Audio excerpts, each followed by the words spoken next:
Olá, oitavos anos, tudo bem com vocês?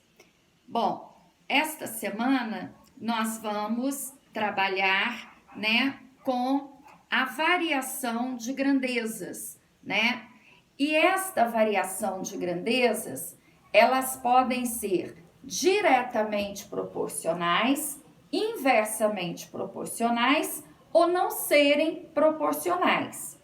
Então, eu vou definir para vocês o que são grandezas diretamente proporcionais e o exemplo em um vídeo, e no segundo vídeo, o que são grandezas inversas e o exemplo, tá? Então, é um assunto bastante fácil e eu tenho certeza que vocês vão entender direitinho, tá? Principalmente através do exemplo aqui que eu vou dar. Então, veja só, nós podemos dizer que as grandezas são diretamente proporcionais quando a variação de uma grandeza provoca a variação da outra numa mesma razão. Então, eu dei um exemplo aqui usando um churrasco, Nós sabemos que para a gente fazer um churrasco, nós vamos comprar a quantidade de carne de acordo com o número de pessoas.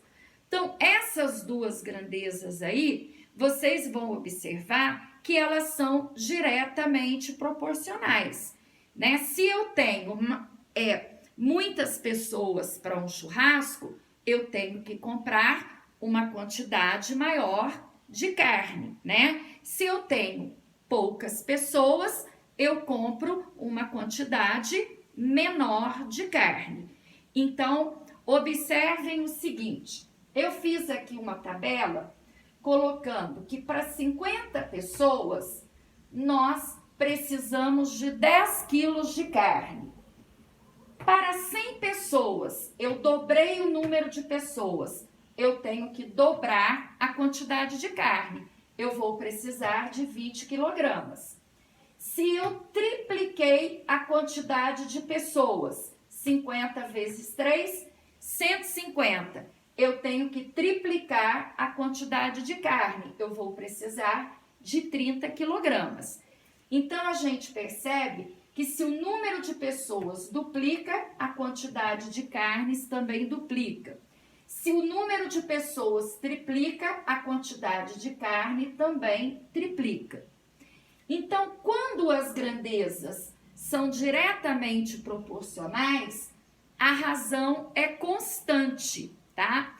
Então, nós temos aí essa constância entre as razões que nós chamamos de K. Então, o K é o resultado, de cada razão. 50, se eu divido por 10, eu encontro 5. 100, se eu divido por 20, eu encontro 5. 150, se eu divido por 30, eu encontro 5. Então, a minha constante aqui, por isso eles usaram aqui, representaram pela letra K, é 5. Então, sempre que a gente for verificar se as razões, são diretamente proporcionais, nós utilizamos da divisão. Se o resultado, for igual, significa que as grandezas são diretamente proporcionais, certo? Então, eu espero que vocês tenham entendido, esta comparação aqui, de pessoas e carne, formando grandezas diretamente proporcionais.